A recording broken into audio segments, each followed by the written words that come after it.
It was a government program, bounty hunts to protect livestock, that led to the gray wolf's disappearance. Now, another government program looks to protect them. Ranchers worry about the risk to livestock, but environmentalists say wolves are necessary for a balanced ecosystem.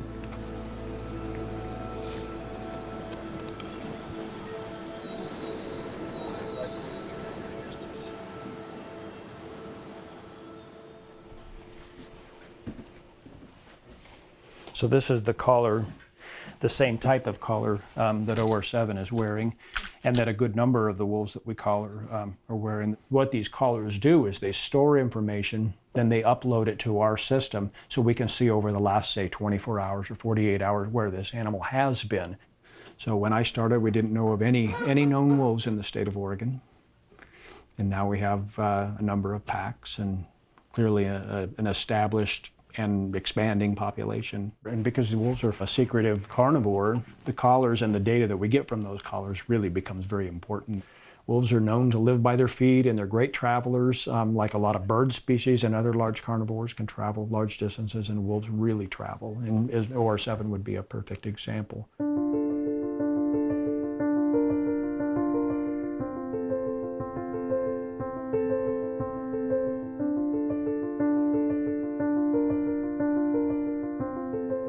OR-7, this is where he spent his youth. The Imnaha Pack has an area of about 1,200 square miles that they claim as their range.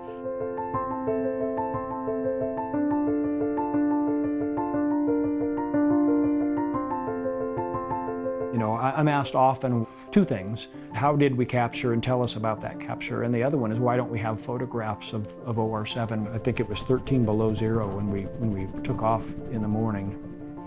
I couldn't operate the camera. I was just too cold.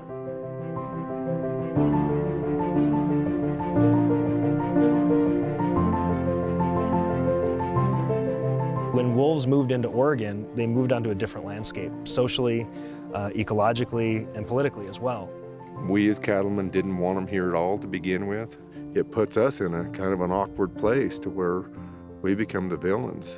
This wolf didn't need a GPS or a satellite to find his way around. He found it by instinct. And most likely, he traveled places that prior wolves decades ago traveled. Who knows where that wolf will go next? Maybe he'll go to California. And I thought, like, my God, don't say that. Like, you're just gonna freak people out. That'll never happen. And sure enough, you know, a couple weeks later, there he was in California.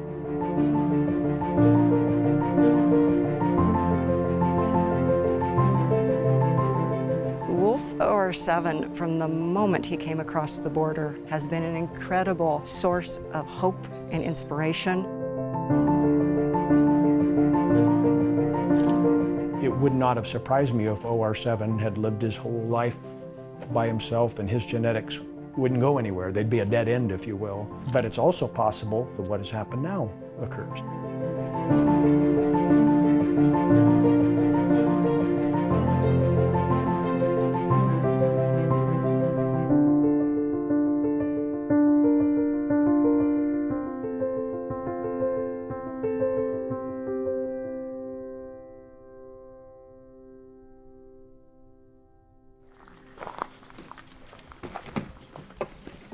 Hi Jamie, how are you doing? Good, welcome back. Thank you. It's Central really Oregon. good to be back here. We're leaving tomorrow, so it's like, Oh my gosh, Galileo. the logistics. That's right. yeah. Figure out.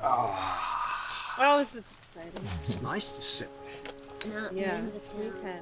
My name is Rachel. I was born and raised in Oregon, and I am a storyteller, an outdoor educator, and have a background in natural resource science. One day during a walk in the park, I remembered Wolf OR-7, who had been on the news in 2011 when he came across Oregon, and thought, ooh, that'd be cool to see Oregon like he did. And at the time, I thought I would do this by myself. The lone woman follows the lone wolf. Next thing, I got a hold of my friend Galileo, and then he said, well, if you do this, I'll come. And I said, well, if you come, I'll do it. Rachel's phone call was very serendipitous because I find myself at this point in my life committing my life to addressing human-wildlife conflict and trying to transform conflict where it occurs in relation to conservation action. This is a no-brainer. This is a magical story. It's filled with the complexities of what one has to engage with from a human-wildlife conflict scenario. So Galileo asked his friend Jay Simpson, a young National Geographic explorer, to help with the website and multimedia production. I kept hearing more about it, and I was like, there's no way I can't be involved in this. This is just too perfect of a story. There's something about it that just has a great way of pulling people in. Meanwhile, I contacted my former wildlife tracking instructor and author of Wolves in the Land of Salmon. My name is David Moskowitz, and I'm a wildlife biologist and a photographer and educator, and bringing my understanding of wildlife and wolves to interpreting the things we find along the way. Dave then asked his co-worker at Wilderness Awareness School to join us as logistics support. We're learning about how big of a project this is that we're taking. I mean, I think we knew it was big, but just in the day-to-day and what it takes to pull off all of the branches of what we're doing is huge. The Wolf OR-7 expedition will make a beeline of OR-7's dispersal route, nearly 1,200 miles by bicycle and on foot in 1 month. Exact location data of his route is protected under the Endangered Species Act, as is Wolf OR-7 himself. So the route is approximate, and the intention is not to find Wolf OR-7. Along the way, we will meet with people with direct experience in wolf country and experience some of the diverse physical and cultural landscapes that OR-7 crossed. So we're here at Northwest Outward Bound School in Redmond, Oregon. We put together everything we need for this expedition, namely food and water and getting our bikes ready. This is the Millennium Falcon, our mobile home base. This is the center of operations. This is where we store all of our gear. We have all of our food, water supplies, kitchen gear, storage for hiking gear, storage for biking gear, storage for fixing stuff. I like to run a tight ship. As a sailor for many, many years, I've learned how effective it is to keep things tight when you have a lot of people and a lot of gear.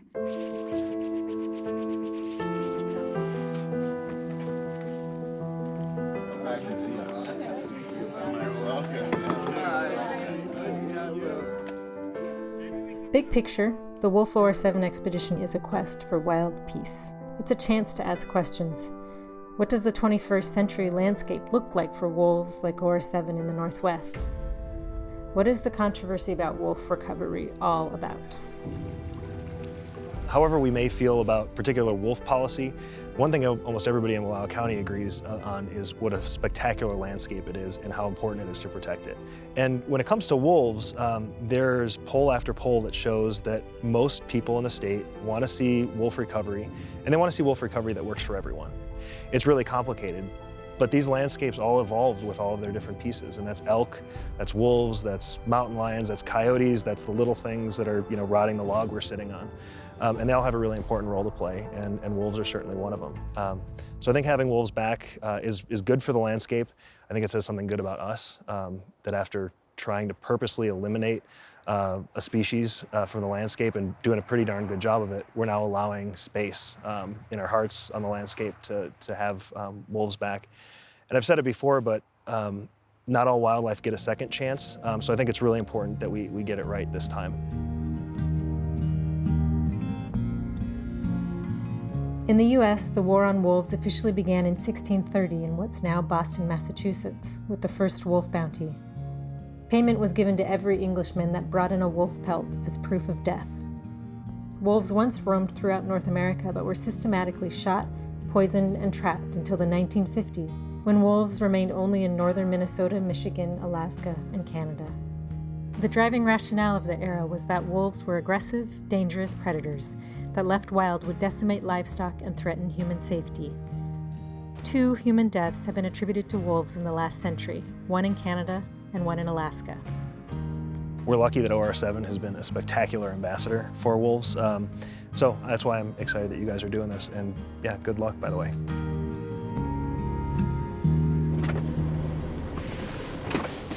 Check out this billboard over here.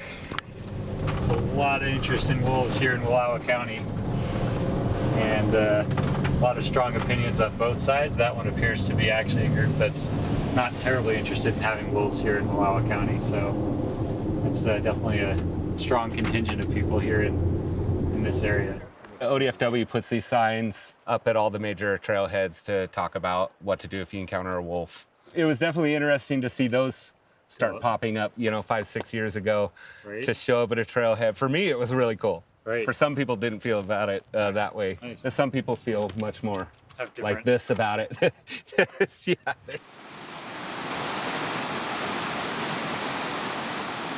You know, I grew up in these mountains, in this backcountry, and I always felt like there was something missing here. I mean, this is one of the wildest places left in the lower 48. So you can see it's incredibly, not just beautiful, but it's full of resources. I mean, incredible amount of wild food, access, game. Even so, when I was a child, it just felt like something was missing. You know, I'd wake up in the backcountry in the mornings and I knew that I should be hearing wolf howls. And so when I first learned they were back here, I was just elated because to me it was, this place was becoming more wild. It was becoming more what it should be, more what it is by having wolves here. They belong here. I mean, my own tribe, the Caddo, we have the same word for wolf as we do for friend, which is Teisha. There's been the same journey for wolves that Native people have undergone in the persecution, the extirpation, and the demonizing, the misunderstanding. The Nez Perce found this as an incredibly bountiful place to live that didn't require a lot of travel to access all the resources that were available. They would just move through the seasons from the low country to the high country. If the wolves and the Nez Perce had that kind of shared use of the land, what was the relationship between the Nez Perce and the wolves? I can't speak for the Nez Perce, but I've been lucky enough to hear some really wonderful stories. There would be certain howls the wolves would make. They would know because of the howls what they were going to find. They would go out there and they would find deer or elk to hunt. And so they would take the elk or the deer, the game that was there, and then they would leave the gut piles and some scraps of meat as an offering back to the wolves. And the idea that wolves belong here is very intrinsic to the Nez Perce idea of how this land should be. So to me, this interest in wolves, this interest in the natural cycle of things, this interest in Native American culture, these sorts of things to me are very positive, uplifting to witness, because it tells me that that 10,000-year history that's always been here, that people have been so blind to for so long, people are starting to be aware of it now. They're starting to care about it. And wolves are a huge part of that. I'm terribly excited about this opportunity, this great opportunity, to just drop into the landscape and to be following the tracks of this particular wolf as close as we can, and to be seeing the reality on the ground. You know, there's nothing like the real world.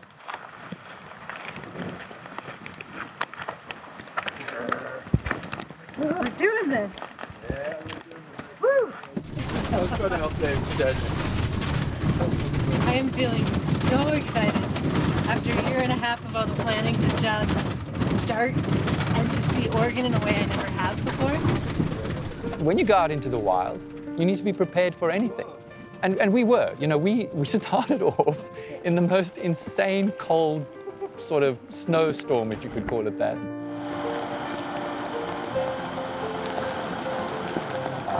Good stuff. Thanks, Michelle. Yeah, thanks, Michelle. Okay, let's hit the road, guys.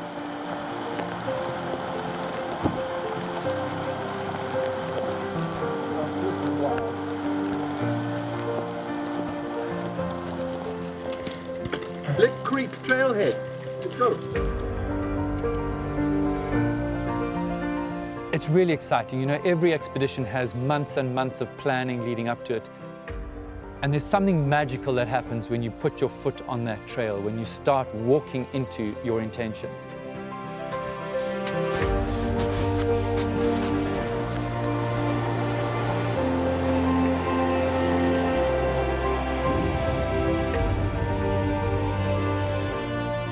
I would guess at this point we have launched beyond where the Imnaha Pack is and into the wolf unknown. So we just crossed here. That's the... I'm comparing my route to some elk. And the elk are apparently better route finders than I am. Of course, they've got the added benefit of this being their living room.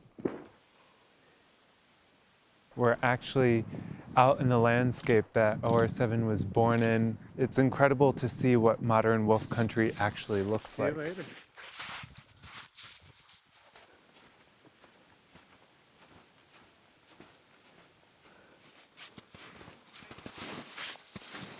It's sort of this two-thread journey that I feel like I'm on at the moment. The health and beauty of this landscape is astounding. And then there's what's going on inside me, just kind of imagining, what it would be like to be a wolf out here.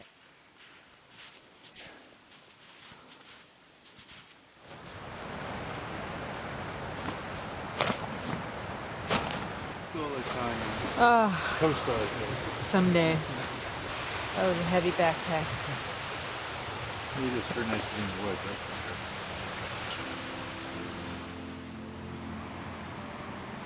We were probably the first people of the year, at least on foot, if not on skis, to head over the mountain pass that we took to get out of the Eagle Cap.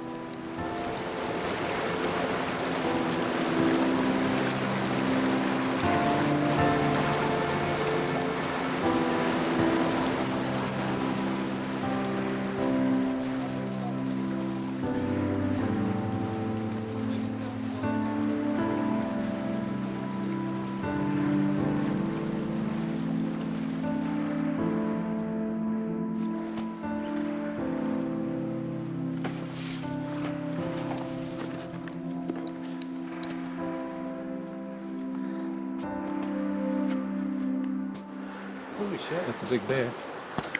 That's a wolf. Wolf? Those are wolf tracks. Really? From this morning. I can't see. That's flipping huge, dude. Yeah. They're wolf-sized. Holy smoke. Unbelievable. Right? Yeah. So this is a lone wolf? Lone wolf. What? Holy moly.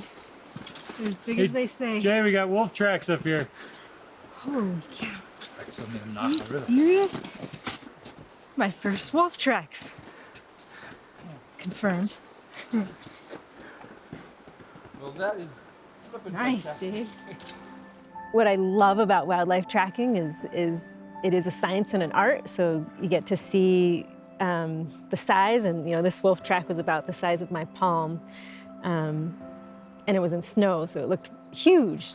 And then to go into more of the art of wildlife tracking and to imagine, how big was this wolf and where was it going, where did it come from, and what was it doing there? And pretty wild knowing we weren't that far from a wolf last night.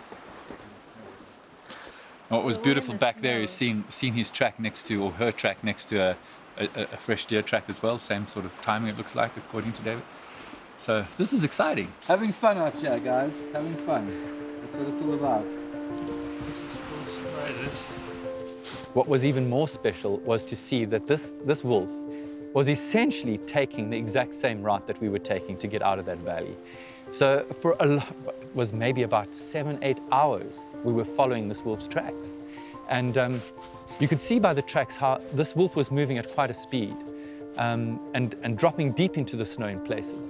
And there was just something about the landscape suddenly became alive in a completely different way.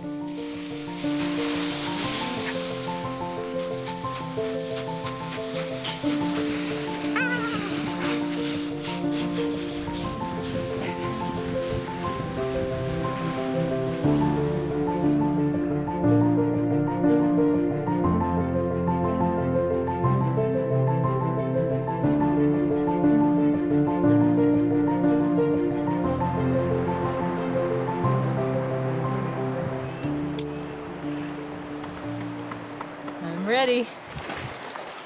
Well, here we go. We've got a bike, we've got a pack. Who knows what lies ahead?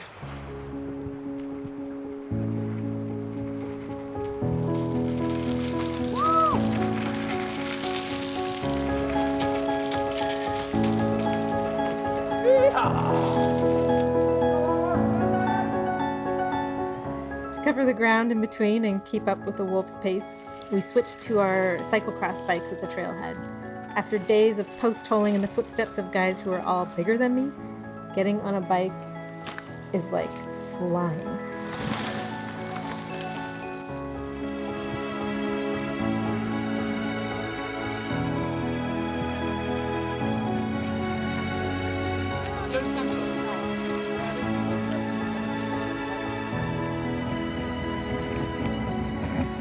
We want left, and then we want right. Yeah.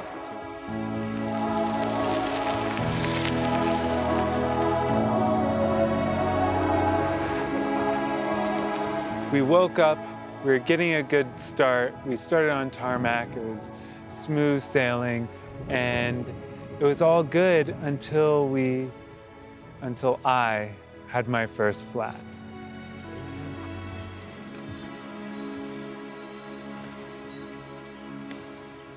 That's it. Look at that. Something sharp. I don't know what it is. It's a goat head seed. It's like a thorn. It eats tires for breakfast. There's these thorns, and they're just like the tiniest little things. They could get stuck under your fingernail if they really wanted to. They're just tiny, and it's incredible how such a small hole can just bring you down. It was just flats all over the place. We couldn't get anywhere without someone like pumping up their tires, getting it all ready, and then we're about to roll out, and they look back and their tire's flat again. Great. Changing a tire. No, I've only used the I know. It was one puncture after another. You got to stop, change your tire, find the puncture, patch it, put it back in, get your wheel back on, cycle 5 meters, and stop again because now the other wheel's gone. So, you know. Actually, why not?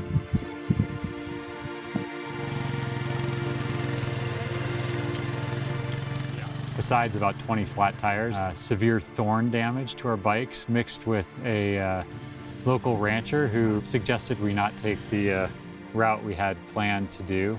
So we had a long reroute which involved pushing our bikes up steep slopes.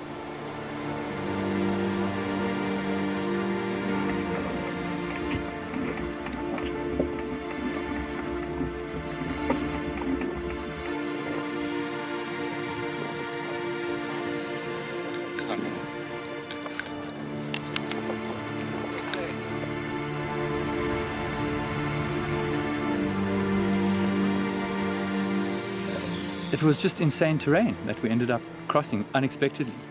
And we got to see really how big it is out the back there in some of these ranches and how easy it would have been for a wolf, such as OR-7, to cross some of this land completely unnoticed.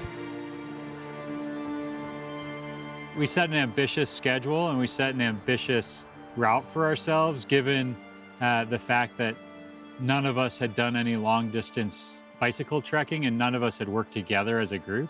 It wasn't really feasible to sort out every section of every day of travel. So each day it's kind of a little bit of a discovery of like, okay, so what's up for tomorrow?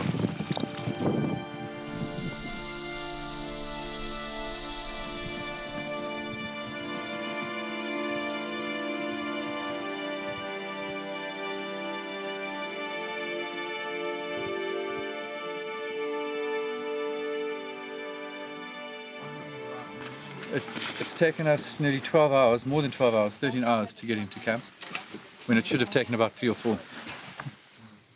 Learn how to change a tire, huh? I do that. I can say I know how to do that.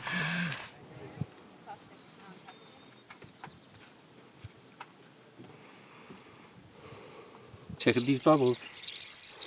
Says it all.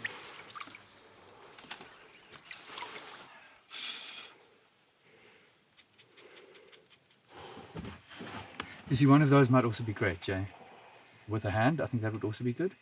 Yeah. The big picture is we've got a bit of a morning where we are catching up. We are posting social media, we're updating the website, we're checking our maps. We've done a whole thing this morning already around repairing all the bikes from yesterday's epic. And we're going to be ready to roll in about 45 minutes.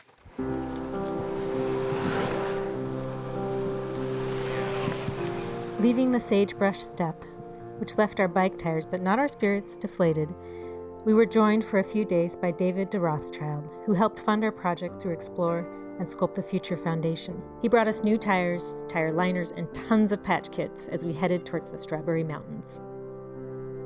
People will be naturally fascinated by the story of how does a group of people traverse across the state of Oregon into Northern California. How do you do that? And by default, they're going to start asking questions and start learning about the amazing environment you traveled through, the pressures on the environment, the systems that you had to contend with, and those all will relate back to the wolf and other species. We're at a time in human evolution, in global evolution, where there are no excuses anymore for not knowing what constitutes right action. Yeah. And there are no excuses anymore for not being able to engage with the holistic picture of both the landscapes we're in, the species we're dealing with, and ourselves as a society. You know, there's a reason we have biodiversity, because everything has this interdependency that supports itself. You know, it's an age-old thing, but every action creates a reaction. And if we're very naive to think that by just wiping out a species, it's not going to affect us in some way, our ability to live on this planet, our survival as a species, as one species, is dependent on all the other species and our understanding of where we play in that system.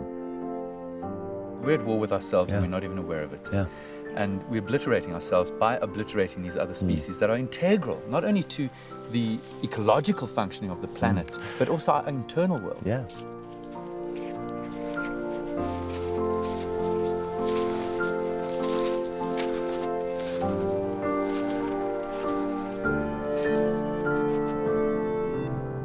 We're in the Strawberry Mountain Wilderness, and this is very important. OR-7 expedition is one of the events of the 50th anniversary of the Wilderness Act in the United States. It's important that this is, I think, one of 3 or 4 different wilderness areas that Wolf OR-7 actually moved through during his journey south and west. So yeah, it's great to be out here, to be in this wilderness, and to be probably the first group of people out here this season. I mean, we've seen no tracks of people up here. One of the things that a lot of habitat models use for predicting good wolf habitat is low human populations. And clearly here in northeastern Oregon, definitely a low human population, which is quite striking.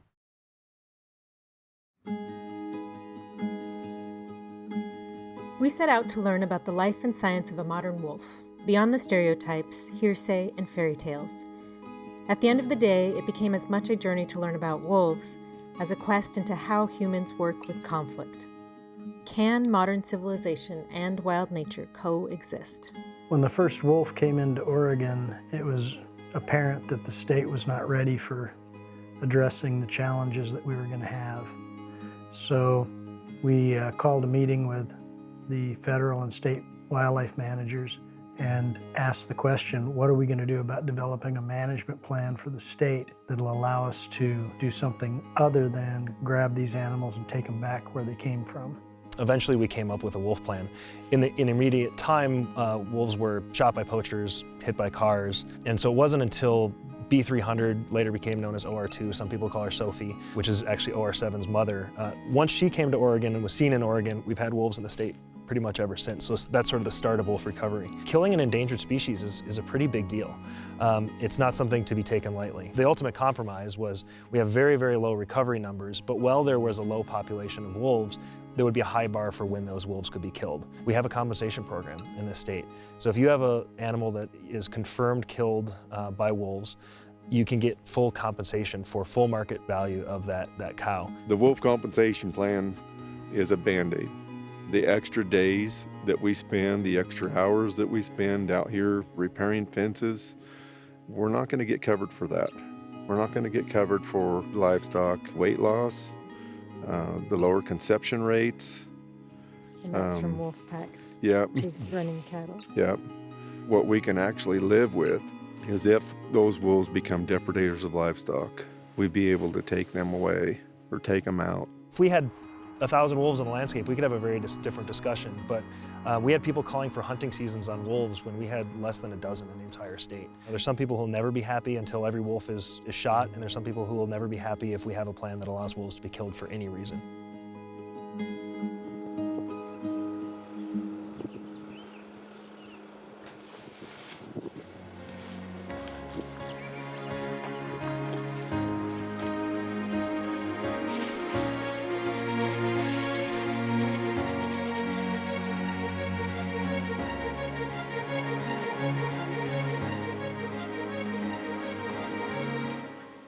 There's like no one out there. Yeah, especially this time of year. It's definitely not that hard to imagine that you could move as a wolf or any wild animal or a person without being seen for quite a while in this landscape. I was just so happy to wake up under the pine trees, the sun's coming in my tent, and all I have to do today is pack up my stuff, get on a bike, and cycle. Dreams can come true. And here we are. And how different is the reality to the dream? You know what I mean? I never imagined in any of our planning that I would stand somewhere like this. There's nothing stopping more wolves doing exactly what he's done, you know? And who else is out there? Yeah. Checklist. Do we have, yes. Everyone got a spare tube on their bike? Check. Anybody not have a patch kit in their bike? Edward Abbey. Uh-oh. Final paragraph of advice. Do not burn yourselves out. Be as I am, a reluctant enthusiast, a part-time crusader, a half-hearted fanatic. It is not enough to fight for the land. It is even more important to enjoy it while you still can, while it is still here. So get out there. Hunt fish, climb the mountains, bag the peaks, run the rivers, encounter the forest, find the grizzlies. Sit still a while and appreciate the silence. Breathe deep of the sweet and lucid air. And I promise you this one sweet victory over our enemies, over those desk-bound people with their eyes hypnotized by desk calculators and their hearts locked up in safe deposit boxes. I promise you this, you will outlive the bastards. Enjoy.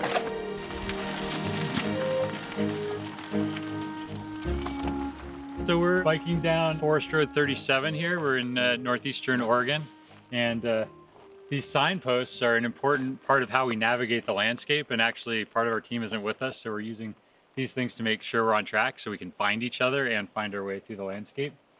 What's interesting about this particular road sign is that we're not the only species using it for keeping track of each other, because if you look, see how narrow it is here?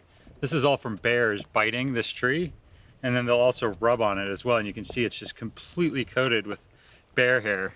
So probably just about every bear that comes through here is going to stop and take a gander at who's been here, kind of through their sense of smell rather than visually, which is how we use it. And probably something similar is going on for Wolf OR-7 when he was traveling through the landscape. He was looking for signposts of wolves to know if there's other wolves in the landscape, because he would maybe want to avoid areas that were there's a resident wolf pack, because he might not be welcome there, or he may be looking for another lone wolf, preferably a female, to set up shop with, and that's maybe part of what happened in the Cascade.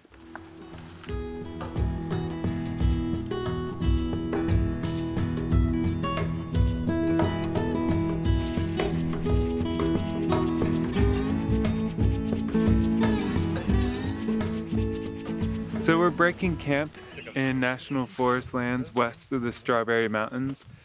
It's our last day in these forests, and it's been fascinating thinking about how this looks like gorgeous wolf habitat. There's tons of different animals here, there's other predators on the land, but yet there's no wolves. All right, so we have a different day today than we've had in days past. We're about to leave the comfort and security of the pine trees.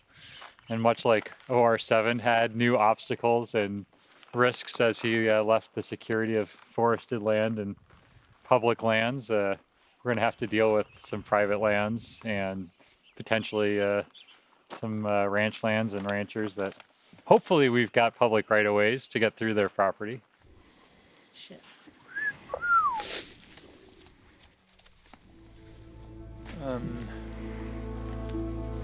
We had consulted maybe 3 different maps, and it had been unclear. There's about a 4-mile stretch before a county road that we were trying to get to.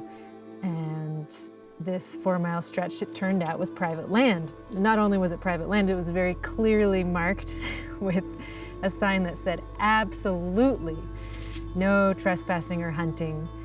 We have to go go right back to camp and then head down to the highway probably, and then spend the whole day biking on the highway. That's also going to add just off the top of my head, it's probably adding 30 miles to our route. Party!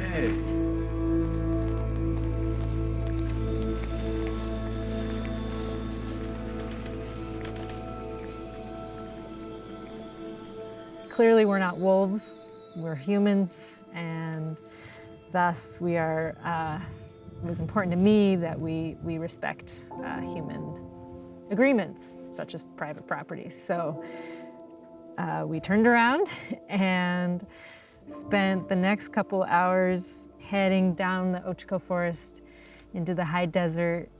It was a super, super tiring and exhausting and rather epic detour.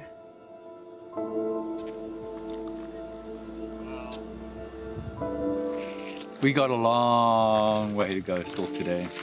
And look what we're heading into. We could still hit some pretty wild weather.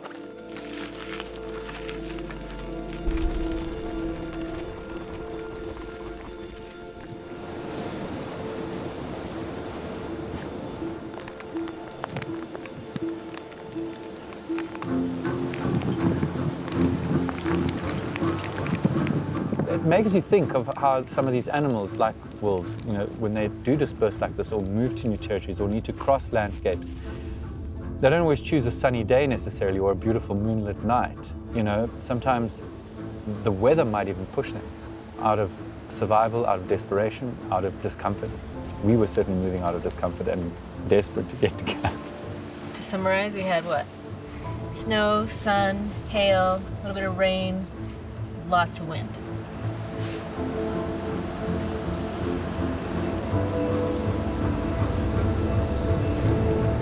The last half of the afternoon was a push. We got onto that highway and because of the traffic and the danger of a very short sort of shoulder on the road, we got back into the swing of cycling 10 minutes on with one person in the lead and slipstreaming with the rest of the group. You feel a bit, I suppose, like a migratory animal in a sense. You know, you've got to sort of stick with the herd for your own sort of survival.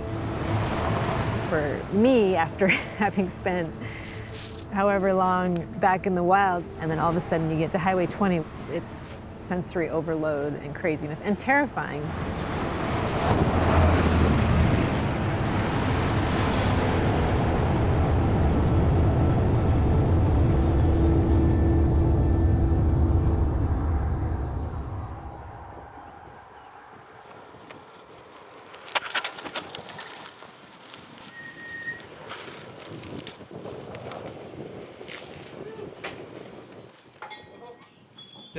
Quarter to 8. So yeah, I think it's 1 hour, 40 minutes. I think it's time for bacon and eggs. That was all right. That's good. Bacon and eggs? I'd like bacon and eggs and hash browns and a coffee with cream.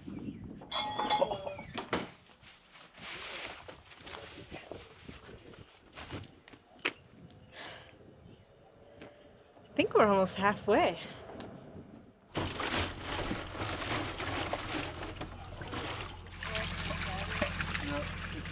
We made it to Brothers, which somewhere within this vicinity between Hampton and Brothers, it's likely that Wolf OR-7 crossed this highway on his way heading south. So busy roads can act as a fence often for wildlife. If they're super busy, such as I-5, wildlife can't cross them at all. It's the mid-traffic or sort of the mid-busy roads that are the most dangerous for wildlife. Because they will try to cross, but it's often too busy and they can't gauge the rhythm.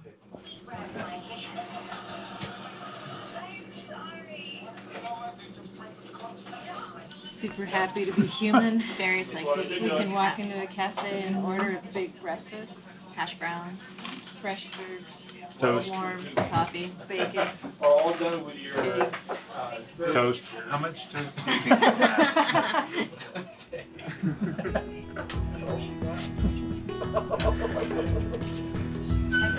I'm in heaven. Brothers is one of these amazing places you can only find in the American West, where it's a town. It's got one building basically on one side of the road, And on the other side of the road, there's another building, which is usually the school. And the primary building houses not only the gas station, the coffee shop, the post office, the bar, it's the cultural hub, in fact. What's your name? I'm Dixie. Dixie? But, so you think that somebody spotted Wolf OR-7? I'm sure, yes. In fact, we could hear him out here. Probably him, howling out over here. Because it's a different howl than down by 71 mile marker. Somebody seen one cross. Said he cleared the fence about that high. Never touched it. Wow. Yes. The door into the cafe it was filled with memorabilia and all sorts of interesting local stuff. And there were about 2 or 3 pages of photographs and writing there around wolf hunting that had taken place, I believe, in Idaho. And it wasn't the hunting that was low light for me, really. It was just the celebration of the images that showed glorification of the dominance we have over other species.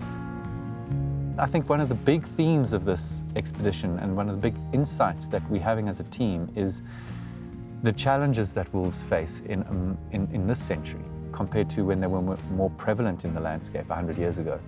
The roads are more numerous, the traffic is more numerous, the traffic is faster. OR-7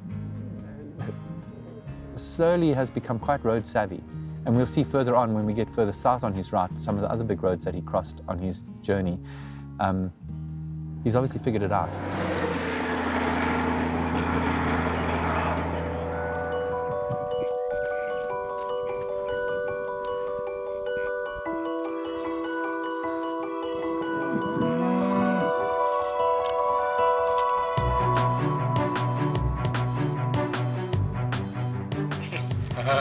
Let's go.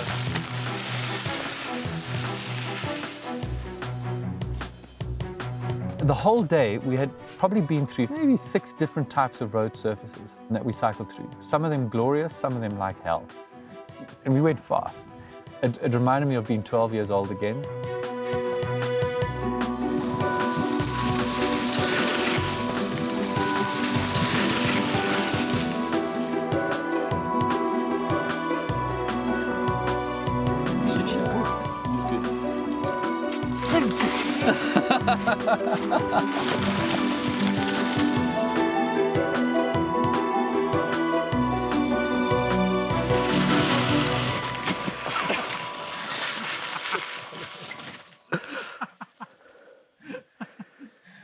Well, that was a wipe-off. How was that?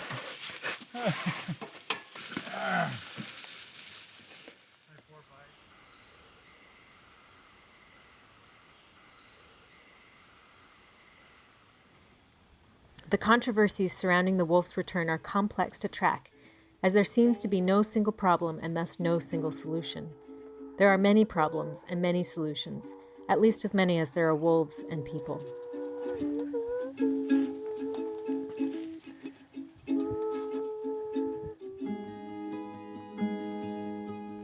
I had a confirmed kill back behind us on May 1st of 2011, and OR-7 was the only GPS caller in the area. There's a lot of people from your side of the state as well that want natural grass-fed beef. What we're seeing here, right here behind us, is about as natural grass-fed a situation as what you'll ever find. If you want them all raised in a factory farm, then we can keep them safe from wolves. But these guys out here, if we have wolves that acquire a taste for the same beef that you like, we're gonna have to do something different. You know, my attitude is the ones that are doing the behavior that you don't want, you gotta get them out of their right away so you don't have more wolf pups, you know, learning that. Like I said, I'm learning as I go here too. Before I could sit on the sidelines and have these ideals of the way that I would want it to be. And then now I'm here with wolves here, and I have one that I know that the wolves went after and herded it into the fence. And so now I'm trying to look at it from a perspective of, yes, I want them here, but how do I continue to get to live here? My answer isn't sell all my livestock. It's not in our being as producers to allow something to kill our livestock and not do something about it. When we have wolves that are chronic depredators of livestock, I firmly believe that we need to take lethal action on that particular bunch of wolves. Wolves are not decimating the livestock industry. They're not decimating deer and elk herds like you hear the hysteria in other places. The numbers just don't bear that out. For the last year we have statistics, 55,000 cows were lost before they went to the slaughterhouse from weather, disease, human thieves, birthing problems, domestic dogs, you name it. Last year there were 5 cows we know of in the entire state that were confirmed killed by wolves. So it's important to keep that in perspective, I think. Do you know how many cows we have total? Well, we have, last numbers I saw, we had over 1.3 million cows in the state. If we were really focusing on the numbers and the reality of wolves on the ground, I don't think it would be nearly as full of conflict. And quite frankly, I think we could actually find a lot more common ground.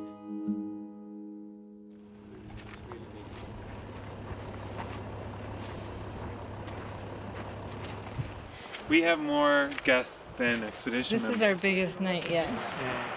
Can we get a little rain or a few minutes? Hi. How you doing? Good. Having way too much fun. Woo! Look at me. Fans are very loud.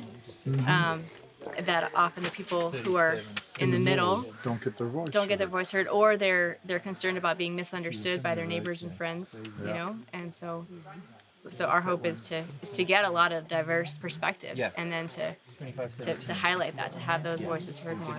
People always say that I say what I think, and I don't really worry about what other people think. I just think it's important to have certain things right, and this wolf is one of them. Basically, I'm just an old cowboy. That's all it's to it. In the story. The real benefits for having wolves around is the ecosystem goes back to what it was. Elk quit eating every rancher's hay. There was a huge article in the Capital Press about the elk eating up this gentleman's hay. His fields were decimated by it, and he lost thousands and thousands of dollars of hay. And all he needs is 2 wolves, and he wouldn't have had a problem. There's a whole art of dealing with wolves that's lost completely because they haven't been around since the 1800s, really. Early 1900s, 1920. People in those days knew how to deal with them. They were there, and they dealt with them. What are some of the challenges, just in general, that you think wolves face? The biggest challenge is people that are set in their ways that don't want to let them be. That's the biggest challenge. I personally believe that they have the right to exist, but the problem is that you get the people from the city coming in saying this is the way it has to be, and you can't dictate to ranchers and cowboys what they should do on their own land. And so if a wolf is doing predation, there's a lot of statements like, shoot it, shut up, and shovel it. Not that many cows are killed by wolves. And so that's what they're talking about, is trying to figure out how to compensate. And to get the money, we're talking about how we're going to do it with taxes, and the people in the urban areas that want to have wolves need to start anteing up. It's become very apparent that we interfere too much with nature. We need to work with it, not against it. I know my grandfather saw the wolves before they were gone in Oregon, in Central Oregon, and I'd like to see them come back. I'd like to see one.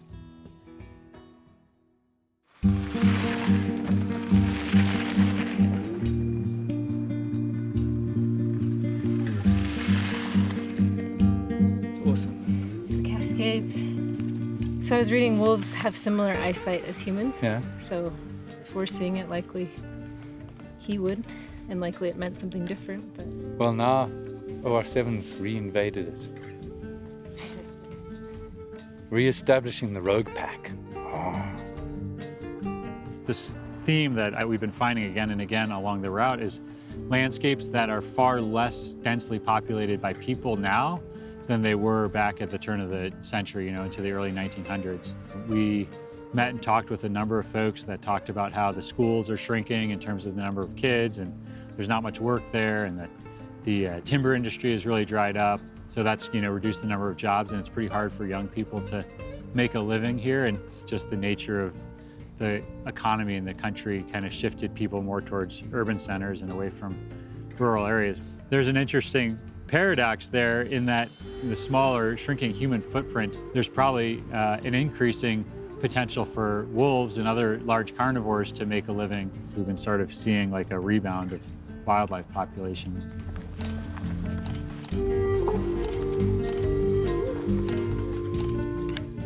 Size 7. This is a size 7 bear. He's exactly my foot. I gotta hang on to these cracks. This bear might want my shoes. One bear, now we just need to find a wolf.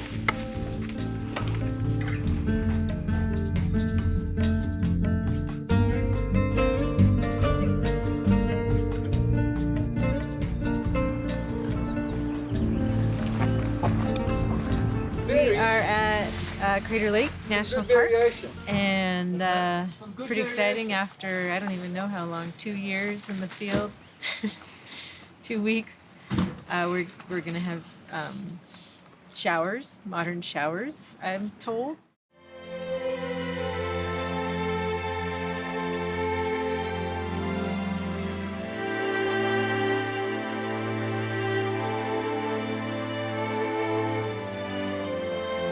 It was just a treat to be able to get in there and just see that grime just like disappear and realize that you're not as tan as you thought you were.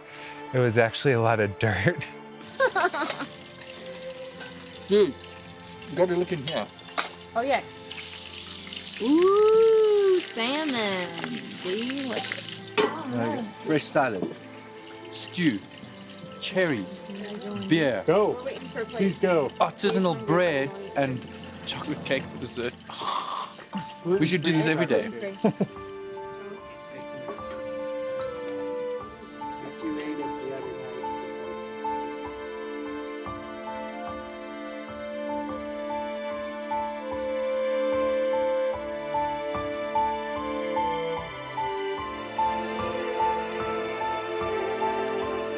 As we left Crater Lake National Park and entered the Rogue River Siskiyou National Forest, that's where some of the mountain ranges were the same ones where the last wolf bounty was collected in 1947.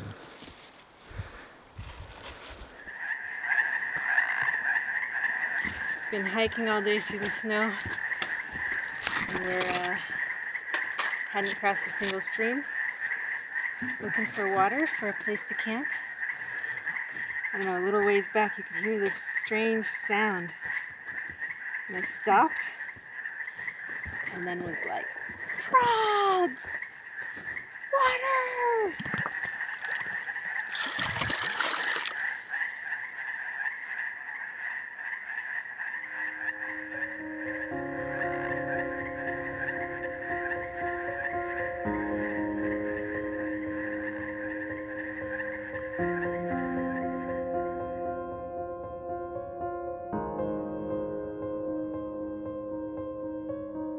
Every single expedition has that one defining moment, sometimes for the team, sometimes in relation to the mission, sometimes individually.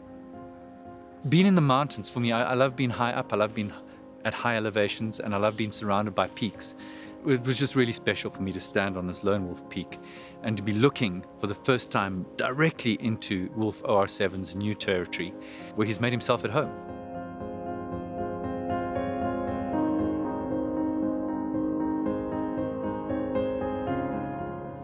So dropping down sort of to the east and left of that peak, that's all OR-7's new range.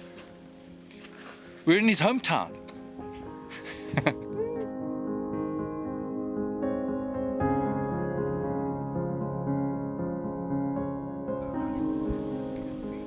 This is the news that we just got, that Wolf OR-7 and mate have produced offspring in southwest Oregon's Cascade Mountains. Wildlife biologists confirmed this week. Biologists returned from the area on Monday, June the 2nd, which was yesterday, and observed 2 pups. Scat samples from the area have been collected and submitted to the laboratory for DNA testing.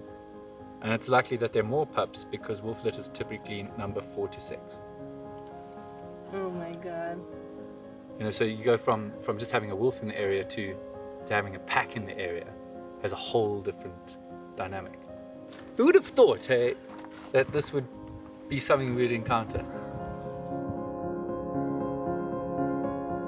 It's just incredible news. It's incredible news for this wolf who, let's face it, this is an old wolf for starting to have his first litter. He's 5 years old. Most wolves in the wild only last till they're about 5 or 6 years old. So we have that. Then we have the fact that his radio collar signal was about to go out. It should have gone out by now because the battery on those radio collars only lasts about 3 years. And he was collared in February of 2011. So February 2014 is about when it would have run out, but it lasted all this time, enough for biologists to see that he was staying in one area, which meant denning.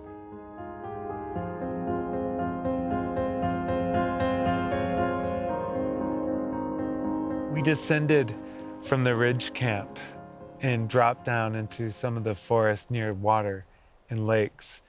And when we thought, oh, that'll be a perfect spot for lunch, we can just come down, find a lake, hang out, picnic, you know, just proper day, everything's going smooth. That is not what happened. Ah! What's going on, Kelly? What's going on is we're being infested and attacked wildly by mosquitoes. And you can see we're wearing rain jackets, we're wearing long pants, we're wearing hoodies. Rachel's even got mud on her face to stop them biting her. Is it working, Rach? Mud is pretty effective. Mud is pretty effective. Well, And in addition to the these switches have been patented, switches. Yeah. but they don't last very long. Thank God they're recyclable. Yeah. But gee whiz, guys, this is what we're doing for. Why are we doing this? So we've been wondering why we haven't seen anybody else on the Pacific Crest Trail for this is our 3rd day now. And I think we know why. We know Everybody why. else read the guidebooks.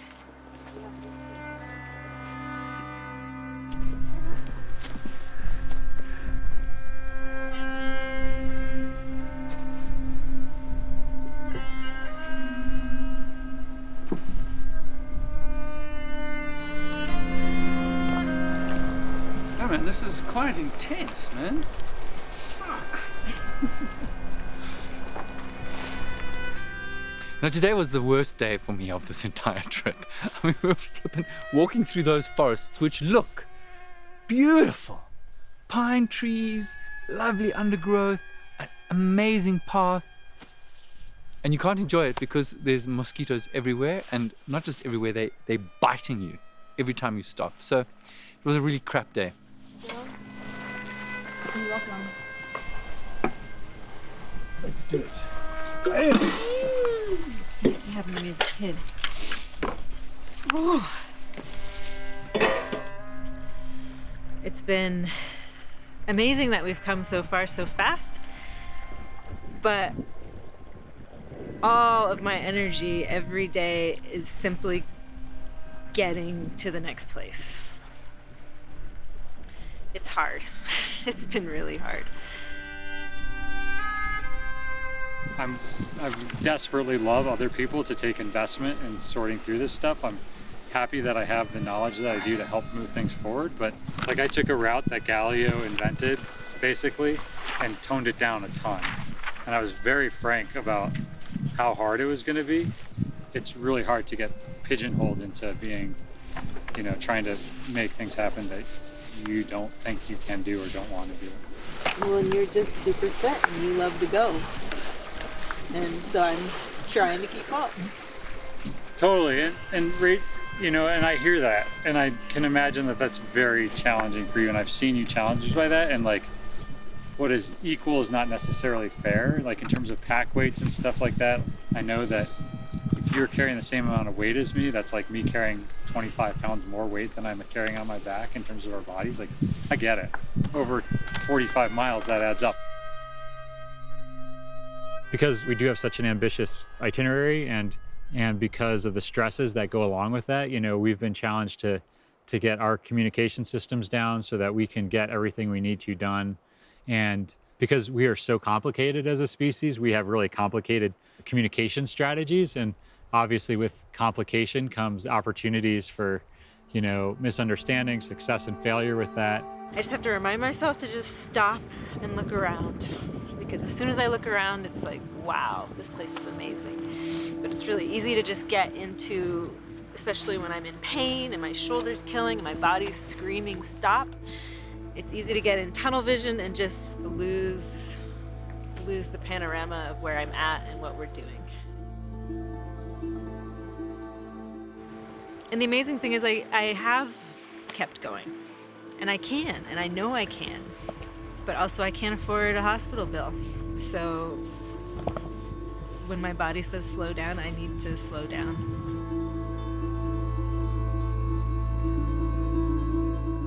One of the things I've been realizing as the days have been plodding on this expedition is what an athletic endeavor it is for us and what an athletic endeavor it was for OR-7. And, you know, all the hardships we have to deal with in terms of mosquitoes and carrying our packs and this, that, and the other thing, you know, realizing that OR-7 had similar challenges coming through these landscapes as well, and just kind of having an affinity or, you know, a sense of appreciation for the hard work that OR-7 did.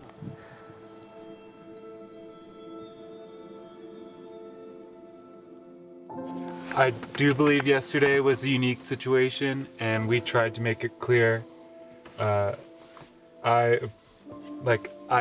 feel sorry that, I knew you were dragging behind, and I knew I didn't have the patience. So I'm fine if there's like a fast group and a slow group, and we don't meet during the day or meet up for lunch. If you want to do something differently, I don't like that everyone's waiting for me all the time. So that's that. Anything else? There could well be more mosquitoes today. 1, 2, 3. Everyone ready? Are you ready? Yeah. Once this store's open, it's go time. Go, go, go, go, go! I need... Yeah. Where we going, y'all? Where we going? Left or right? Right.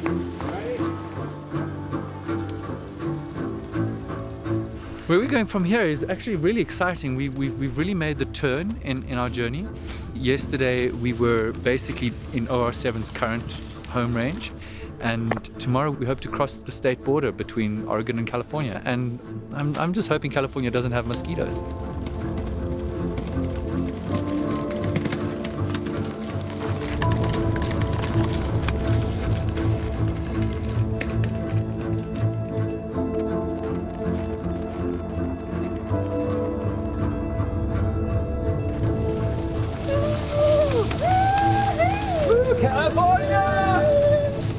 It's a significant and important point, not just for this expedition, but in his entire story, and in that sense, the story of wolves in the Pacific Northwest. And it raises the questions, of course. This is the big question. If wolves have reached California, where else are they likely to move? I don't think OR-7 noticed when he crossed the border. I don't think we didn't really notice when we crossed the border. And we had a GPS unit to tell us. I wonder how long Russ and the guys in the office were sitting there looking, is he going to cross that line? Is he going to cross that line? Yeah. I bet they were. Oh yeah. Because they could see his trajectory. Yeah. Well, and then the management all switches as soon as he crosses the border. That's a big change. Not my job. Yeah.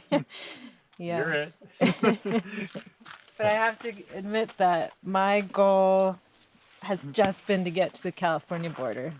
I'm like excited that we made it here. And so far it looks sweet for a wolf to live. I can see why OR-7 kind of was poking around here for sure. And now officially the wolves are protected as an endangered species as of a few days ago in the location where we are. All because of OR-7 crossing into California. Mm-hmm.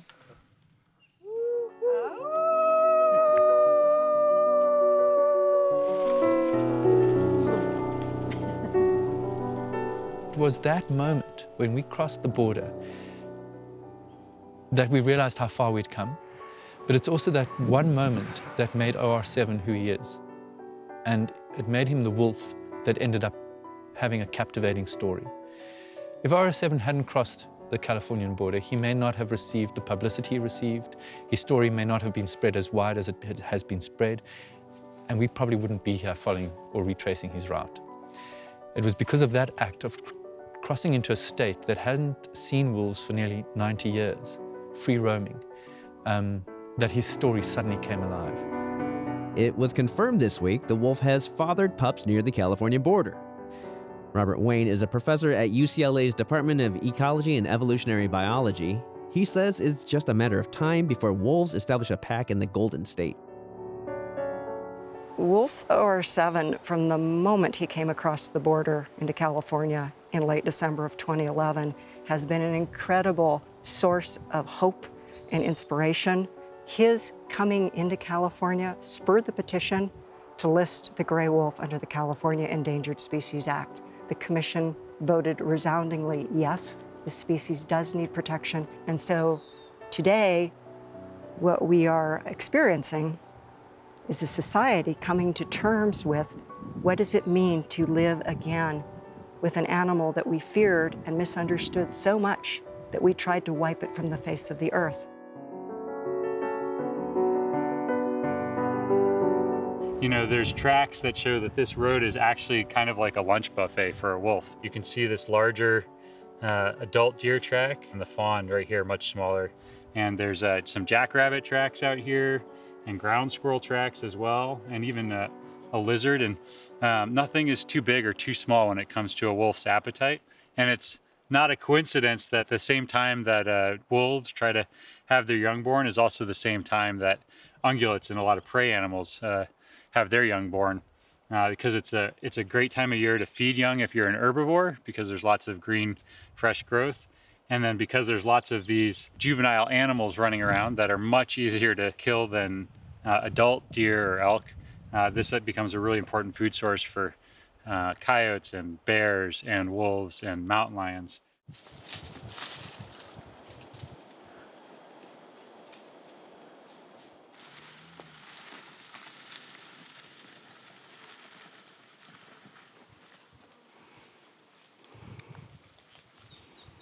So OR-7 came right through this area, you think? Or? Oh, I know he did. He followed right up Butte Creek, right through here. Oh, wow. Yeah. Did anyone see him? Not that I know. Every corridor has different things coming in and out of here all the time. This was a huge corridor that OR-7 took. Amazing what he could do. Especially crossing I-5. Right? I wouldn't try that. During the 1980s, I know that I saw a wolf go through here. I was not alone. The other people identified it before I did. I knew I was seeing a wolf when I was looking at it. It was a big gray wolf. Afterwards, I reported it to some of the local ranger station and things, and I was basically told I was crazy. They didn't believe me, but I know what I saw. So when I heard that OR-7 was coming through, I thought, well, that makes sense. You know, I know that they've been here. They may not have been seen, but they've been here. And I'm not afraid of having a wolf. I'm afraid of people's reaction to it, because there's a lot of people that are very fear-based, and their fears may be well-based. I don't know. But I do know that they have a part of this environment as much as I do. And we'll try to make accommodations the best we can.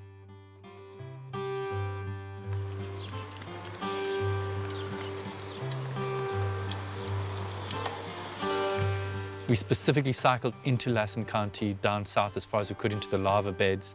It's a landscape that's completely different to the landscape he was born into. And cycling through there, I just wondered how this guy stayed there that long and how he managed to find his way around. It's a much more populated area in many respects. It's very dry. It's very flat compared to the lands he came from. The last wolf shot in California in 1924 was in Lassen County. So, you know, OR-7's story has got these strange coincidences of history attached to it. Wolf OR-7 spent a lot of time in Lassen County, about a year, I believe. It's an area that was not excited about Wolf OR-7 spending a lot of time there. We stopped to get milkshakes actually at a little general store The woman behind the counter asked us what we were doing, and then we explained to her we're on this expedition to retrace the dispersal route of OR-7. And she said to me, she said, "I think that wolf should have been shot. All wolves everywhere should be shot." And I was like, wow, why is that? And she was like, well, you know, just because what they do to the livestock industry. It was interesting, in the year that Oregon had an injunction, in 2012, we didn't kill any wolves, so not surprisingly, the wolf population went up.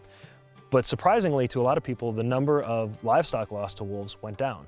Arguably, we saw responsible ranchers stepping up and and the state stepping up and taking non-lethal measures a lot more seriously because the option to kill wolves was taken off the table. Meanwhile, in Idaho, we saw sport hunting for wolves, which is just killing wolves anywhere in the landscape. Whatever wolf walks in front of your gun, you can shoot. And we actually saw livestock losses to wolves go up while the wolf population went down. And that's what a lot of scientists said would happen when you have mismanagement of wolves. They are a different species, they're social species. And so when you start killing the wrong wolves, when you start disrupting pack structures, you actually can increase conflict because you're killing the providers, you're disrupting that pack structure so you have a bunch of young wolves that don't know any better. So it's more complicated than the simple answer of just pick up the gun. But we're finding that people who are prioritizing non-lethal, it's not a cure-all, but it can really work.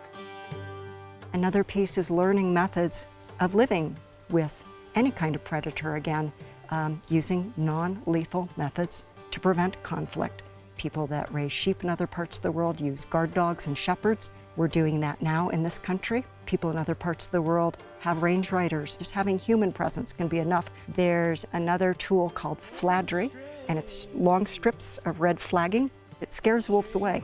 We don't know why. It's a psychological barrier. They don't like to cross it. They developed a device called a radio-activated guard box, or RAG box for short. You stick it on your fence line. Attached to it are speakers. It picks up the approaching signal of a radio-collared wolf. The box goes off making sounds like explosions and helicopters, and it scares the wolf away. People are experimenting with things like biofencing, where you take wolf urine and you put it along the fence line, because wolves are really territorial. They don't like to cross into another pack's territory. So it's a matter of getting the information out there so people know what tools they have, and realizing for these folks who are fearful of wolves that the American public will support you if you take non-lethal approaches. They will applaud you. They will pay top dollar for your product if you're using predator-friendly methods.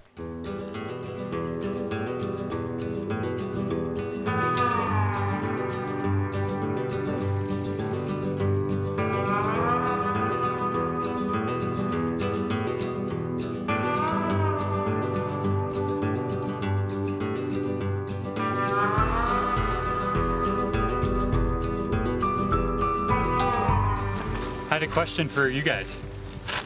What state are we in? Home sweet home in Oregon. But since you're thinking about it, did we cross back and forth? I'm gonna check my GPS unit. We'll see what state we're in here. Oh my goodness. This is totally, I didn't mean to do this, but we are literally on the border right here. Look at that. So yeah, you're like in Oregon, I'm in California.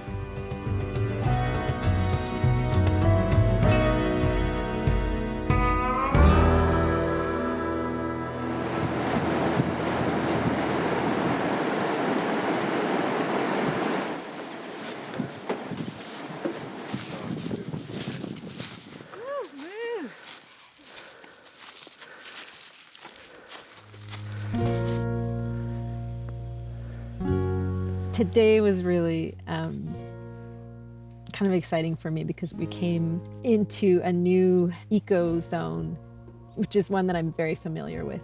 We were coming into my home habitat and the habitat type that I grew up in and am most familiar with. And this is where we will be ending the expedition officially in the Soda Mountain Wilderness.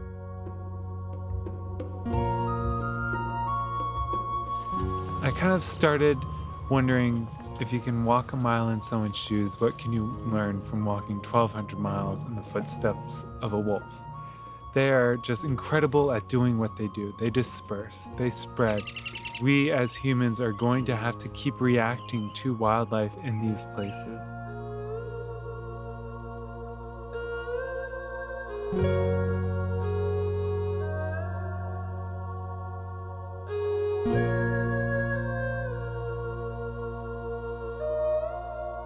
We started on the full moon and we're ending on the full moon a month later, more or less. And obviously the symbols of that are whatever one wants to make of them, but we are following a wolf who was a lone wolf, who's now a founder of a pack, and it's full moon. I mean, you know, this is like, it's just right.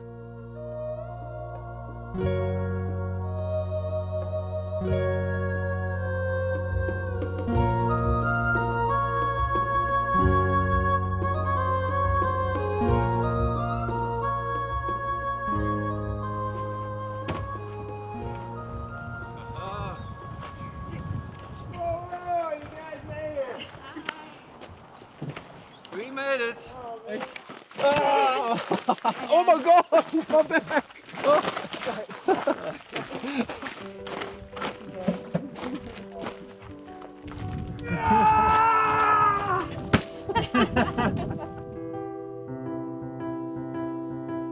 You know, OR-7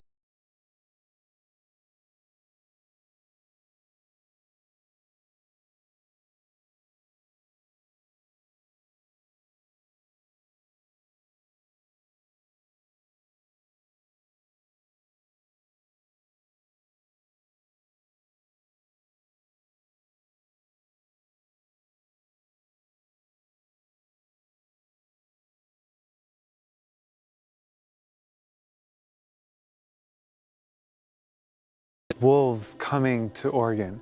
It's about carnivores, it's about predators, it's about wildlife, and trying to decide, how are we going to live with these animals? You know, the interviews we've had to date, the ranchers we've met to date, some of the organizations we've engaged with, has shown me that we live in a world where actually people are very willing to look at a collaborative solution to human-wildlife conflict. I like beef and I like wolves. Is it realistic to be able to have both? Yeah, I would have said no a few years ago. I do think we can have both, and it is a major compromise on our part as cattlemen to say, yes, we can have both. At the heart of it all, everybody loves this. I mean, everybody appreciates the beauty of this and the natural value of it. So I think that starting at that base of appreciation, we can work towards a coexistence picture that we're starting to do here in Oregon. We should remember that we benefit from having wolves on the landscape as well, ecologically, economically, and we also benefit, I would argue, I don't know what the right word is, but spiritually, culturally. I think we're, again, a state that values native wildlife. Wolves are a native species. They have a rightful place in the landscape. It's something to celebrate in a country and a state that values its conservation ethic. The story of OR-7 and now having pups for the first time in Western Oregon and the Cascades, it's just a tremendous success story that I think we should all be proud of as Americans, that we've allowed that to happen, that we've learned from the mistakes of the past, and certainly hope we won't repeat them again. Along OR-7's dispersal route, we heard from people who genuinely care about their livestock, the land, and wildlife. As the world continues to change around us, all of us, people and wild animals alike, are being challenged to meet our basic needs in ways that will allow future generations to continue to do the same. Like the long, winding route of our expedition, the path won't always be clear nor comfortable. And if we choose to look up occasionally, take in the panorama, the whole landscape, and keep the conversation going, keep talking, debating, and collaborating, we will find solutions for coexistence. The fact that wolves are here speaks volumes to what's possible.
I've got a poem I wrote yesterday.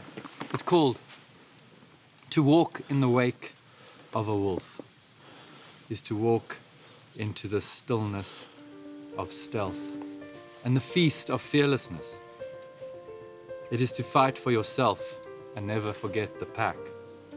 To walk in the wake of a wolf is to know the difference between greed and hunger, between the villain and the hunter. It is to taste unforgiving wildness and the loyalty of kin, to breathe the spirit of a howling chorus, and to remember what it means to stand alone in the forest and cry out. The tracks of a wolf are the tracks of a brother, waiting for you to find the old bond of blood in a land whose ground is the only common ground. To walk in the wake of a wolf is to see yourself in the shadow of the moon as a rogue always on the run. It is to know where you belong, and to know before the wind speaks where opportunity lies, where the secrets of survival are hidden in the night, ready to reveal themselves in your dreams. It is to listen to the fierce desire to be who you are in the world. To walk in the wake of a wolf is to know the world is still wild, and you belong in it as much as the wolf.